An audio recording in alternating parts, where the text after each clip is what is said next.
범접하기 어려운 경지의 기술과 기교를 우리는 예술이라고 부른다. 그러나 뛰어난 기술, 화려한 상상력이 더해졌다고 해서 모두가 예술 작품이 될 수는 없을 터. 끊임없는 영감을 주는 근원이 되어주고 후대에까지 보존할 가치가 있는 것, 정성과 더불어 햇빛과 비, 눈과 바람이 핥힌 흔적이 남아있는 진정한 예술 작품을 우리는 경북 예천에서 만날 수 있다. 세월이 만든 예술품, 예천 소백산 용문사다.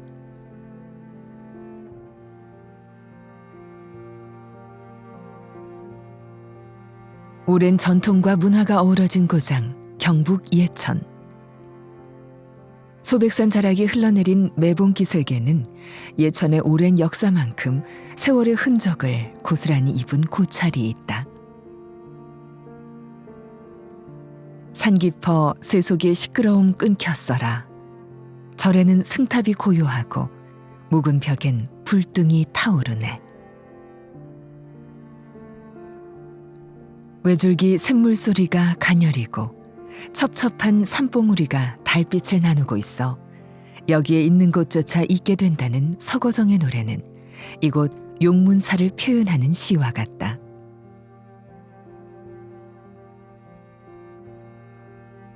두운선사가 당나라에 갔다 와서 이곳에 세운 절입니다.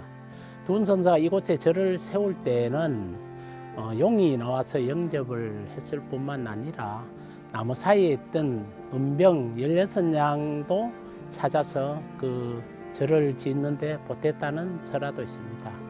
아울러서 고려 태조 왕건이 대구 공산전투에서 크게 실패를 하고 신순겸을 잃은 다음에 안동에서 일어나는 병산전투를 위해서 내려오다가 민심을 모으기 위해서 예천 용문사를 찾아오게 됩니다. 동네 어귀에서 왕건이 올라올 때 청룡과 항룡이 나타나서 이 절을 용문사라고 했다는 설화도 있습니다. 우리나라에는 용문사라는 이름의 사찰이 많은데 그중 3대 용문사로 꼽히는 곳이 양평과 남해, 이곳 예천에 있다.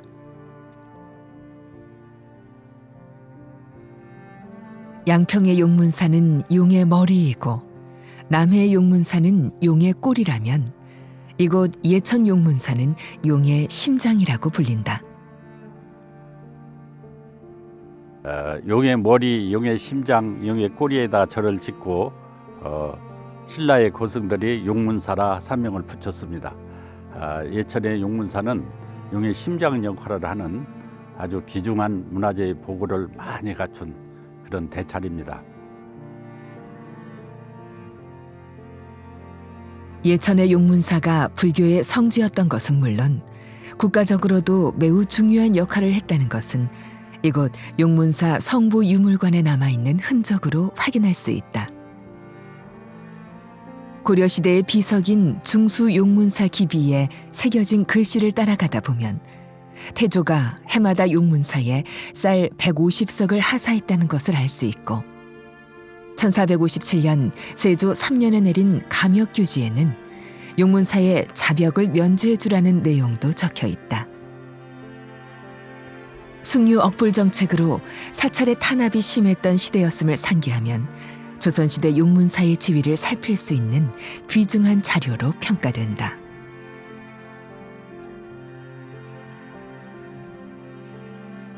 이러한 가치는 오랜 세월 동안 이어져 왔는데 일제강점기 때 찍은 몇 장의 사진 속에서도 용문사의 모습은 뚜렷하게 남아있다. 조선 총독부에서 고적비까지 세웠다고 하는 대목 역시 이를 대변해 주는 것이다.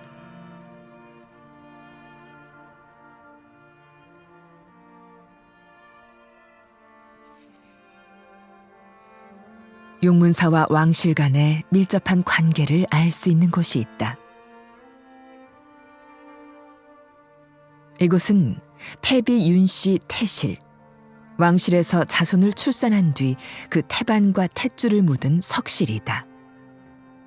예천 용문면은 조선시대 때 남서고가 얘기했듯이 십승지 중에 하나입니다. 그 정도로 명당터를 안고 있는 용문사에는 태실이 3개가 있습니다.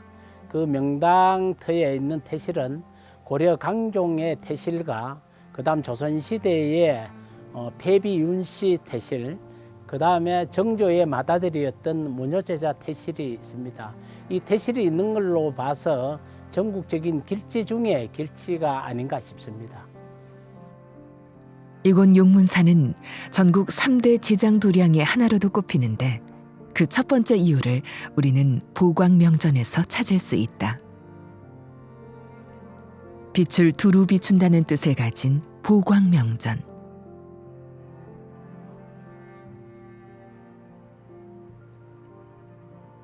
정면 3칸, 측면 3칸의 규모. 팔짝지붕 형식의 용문사 보광명전은 1984년 화재로 소실됐다 다시 복원됐다. 다행히 목조 아미타열의 좌상만이 당시에 화마를 피했는데 신체의 볼록한 양감이 강조된 모습과 자연스러운 옷주름은 조선 전기인 15세기의 전통을 고스란히 보여주고 있어 보물 제1637호로 지정됐다.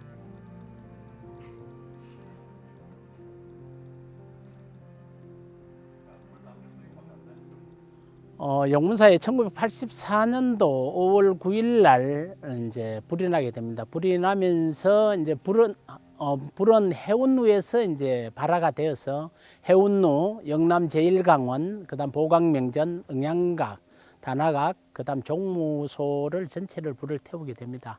그 과정에서 응양각에 있던 교지가 들어있던 대형 금고를 학생이 초인적인 힘으로 밀어서 바깥으로 굴러내므로써 교지를 구했고요.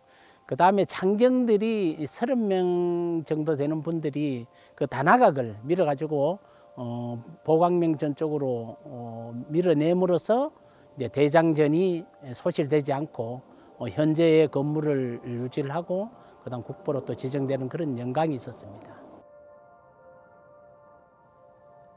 화마를 이겨낸 불심. 단화각을 허물며까지 지켜낸 건물이 바로 대장전이다. 윤장대 한쌍과 목각 좌상, 목각탱. 이 절을 상징하는 귀중한 문화재를 품고 있는 대장전. 중수 용문사 기비에 따르면 국난을 구하기 위해 3만 승제를 베풀고 윤대장 2좌와 불당 3칸을 두어 7일간 법회를 일으켰다고도 기록돼 있다.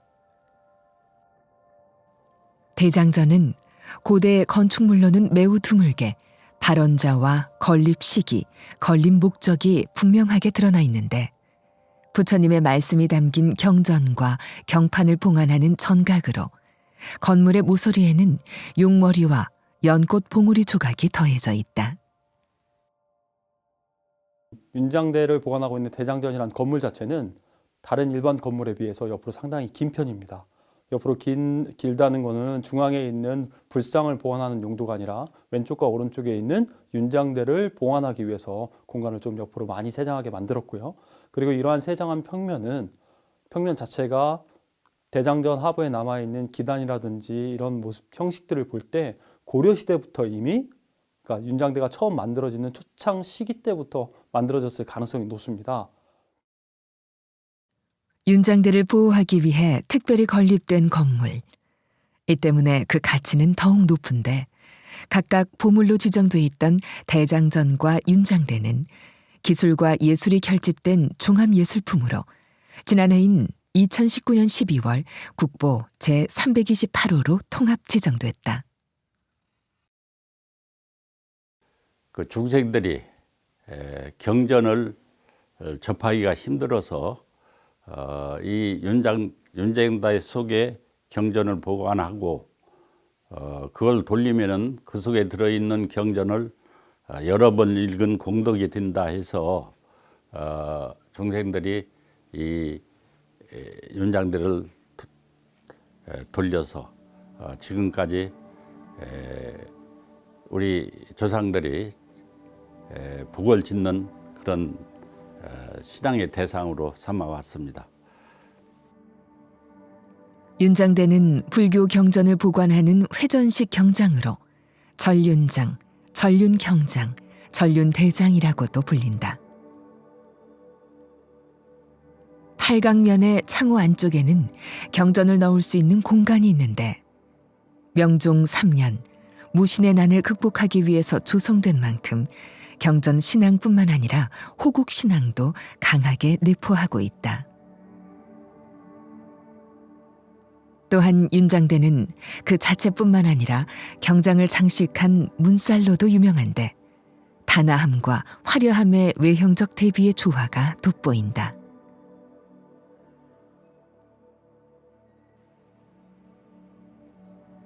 특히 꽃살무는 통판 투조 기법으로 물고기가 논이는 연못 위에 핀 연꽃과 도드라진 복사꽃 같은 연분홍해꽃, 국화, 살구꽃 등 매우 다양하며 정교하고 화려하게 표현되어 있다. 목조 건축 양식을 그대로 축소해 옮겨놓은 신앙물로서 높은 품격을 자랑하는 것이다. 팔각형으로 이루어져 있다는 게 가장 큰 특징이고요. 사각형으로 된 탑들이 많이 나오는 데 비해서 윤장대는 팔각형으로 양쪽에 구성이 돼 있고, 또 하나 윤장대를 구성하는 기본 구조는 하부부터 시작해서 중대, 상대로 나눠지거든요. 근데 하대는 기본적인 외형의 형태가 일반적인 형태 비슷하지만 중대 그리고 상대는 독특한 특징이 나타납니다. 중대에서는 각각 팔각형 각각의 8개의 화판을 별도로 만들어 놓은 문양들이 표현되어 있고요. 상대는 조선시대 후기에 나오는 불교 건축물의 공포 형태를, 화려한 다포 형태를 그대로 묘사하고 있거든요. 현존하는 유일한 윤장대로 그 의미가 더욱 남다른 예천 용문사의 윤장대. 여러 국난을 겪으면서도 현재까지 이어져 온 모습에는 윤장대를 돌리며 빌었던 중생들의 절절한 소망이 경전처럼 켜켜이 쌓여 있다.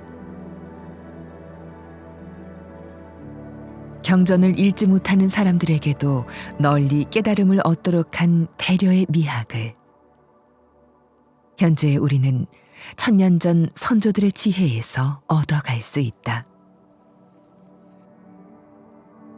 아름다움을 뛰어넘는 가치, 범접하기 어려운 경지로 절로 고개를 숙이게 만드는 세월의 예술품인 것이다. 당시 이제 양나라와 우리나라 이제 북송이라든지 이런 나라와 고구려가 상당히 밀접한 관계가 있었기 때문에요. 중국에서 만들어진 윤장대가 우리나라로 유입됐을 가능성이 높고, 여기뿐만 아니라 예천 용문사뿐만 아니라 우리나라에 있는 대표적인 영국사라든지 이런 사찰에서도 마찬가지로 이 윤장대 흔적들이 남아있고 또 만들어졌을 겁니다. 다만 중국에서 받아들인 윤장대, 중국에 남아있는 용웅사라든지 이런 윤장대는요, 하나의 장으로만 만들어져 있고, 그리고 예천 용문사 윤장대 같은 경우는 쌍장으로 만들어 있어서 중국의 신앙체계를 받아들여서 독자적인 우리나라 윤장대 문화체계로 바꾼 가장 대표적인 문화재라는 사실이 학술적 가치가 높다라고 생각할 수 있습니다. 윤장대를 봉안하기 위해 지어진 대장전. 그러나 대장전 안에 스며든 것은 비단 이뿐만이 아니다. 목조 아미타열의 삼존 좌상은 우리나라에서 가장 오래되고 가장 크다는 목불상. 아미타불을 중심으로 왼쪽에는 관음보살이, 오른쪽에는 대세지보살이 모셔져 있는데 조각기법상 어렵다는 들고 있는 손을 보면 조각가의 정성을 엿볼 수 있다.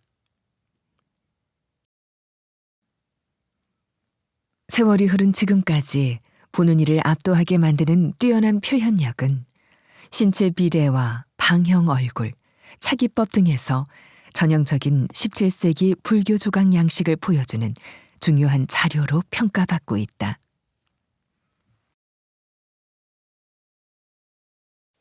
불상 자체는요, 뒤에 있는 이제 목각탱이랑 그리고 난 다음에 불상의 모습을 보면 거의 동일한 모습을 나타내고 있거든요. 그 말은 불상을 만든 분이 뒤에 있는 목각탱을 같이 만들었다는 얘기거든요. 원래는 불상 따로, 불화 따로를 보관하는 게 일반적인 법칙이고요. 조선시대에는 불상을 모시면 뒤에다 후불도를 모시는 게 기본적인 법칙이거든요. 그거에 비해서 대장전에 있는 불상과 그리고 난 다음에 뒤에 목각탱은 나무로 두 개를 다 만들었다는 게 가장 큰 특징이고, 그리고 동일한 사람에 의해서 만들어졌을 가능성이 높다는 게 또한 특징입니다. 세월이 지나며 잊혀지는 것이 있는가 하면 세월이 흐를수록 익어가는 것들이 있다. 천년의 세월 동안 한 자리를 지키고 중생을 지킨 가치는 그 어떤 것과도 바꿀 수 없을 터. 용문사가 가지는 가치를 대장전, 윤장대, 불상 등으로 각각 나눠서 매길 수 없는 것 또한 이 때문이다. 긴 세월 온 마음을 다해 돌려온 선조들의 손때가 묻은 모습을 접하면 세월이 준 선물에 신성감마저 느껴진다. 근심이 오면 또 밝은 날이 오고 역경을 딛고 일어나면 새날이 온다는 당연하지만 자주 망각하는 현실을 용문사는 온몸으로 말해주고 있는 것이다. 보물이 가득한 천년고찰 용문사. 용문사만이 갖고 있는 특별한 의미는 무엇일까? 중국에서 전해졌던 윤장대가 우리나라에 전해지고, 그리고 고려시대 때 전해졌던 윤장대가 오늘날까지 남아있다는 것만으로도 우리에게 우리 불교 미술을 더 풍부하게 해주고 더 많은 것들을 알게 해준다는 것 자체가 상당히 중요한 의미가 있다고 생각을 하고요. 더욱더 중요한 것들은 우리가 불교 미술, 불교라는 종교는 단순하게 좀 어렵다, 그리고 접근할 수 없다라는 개념이 있는데요. 윤장대 같은 경우는 타력신앙이 아니라 자력으로 내가 윤장대를 한번 돌리게 되면 불교 경전을 한 권에 읽는 것과 똑같다라는 생각이 들기 때문에 불교를 직접 체험할 수 있는 가장 대표적인 유물이라는 점이 가장 큰 의의라고 생각을 합니다. 많은 문화재가 있습니다. 그 많은 문화재 중에서 우리나라에 하나밖에 없는 윤장대가 있습니다. 이 윤장대 주변에는 대장전이 있고 목각탱이 있고 삼전불이 있습니다. 그 많은 문화재, 귀중한 문화재들을 우리가 잘 관리 보존해서 우리 후손들에게 물려줘야 할 주어진 책임이 아닌가, 그렇게 생각이 됩니다. 안도현 시인은 그의 고향 예천을 두고 이 나라 땅의 눈동자 같은 우물이라고 표현했다. 그 우물의 중심, 물빛 바람이 있는 용문사는 중생의 마음을 달래주는 정신적 귀처다. 한번 돌리면 번뇌가 소멸되고 공덕이 쌓이며 한 가지 소원은 반드시 성취될 것이라는 간절한 믿음.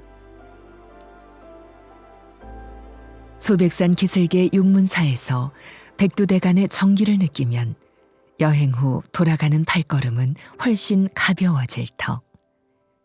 이것이 천년의 세월 동안 많은 이들이 이곳 용문사를 찾는 이유일 것이다.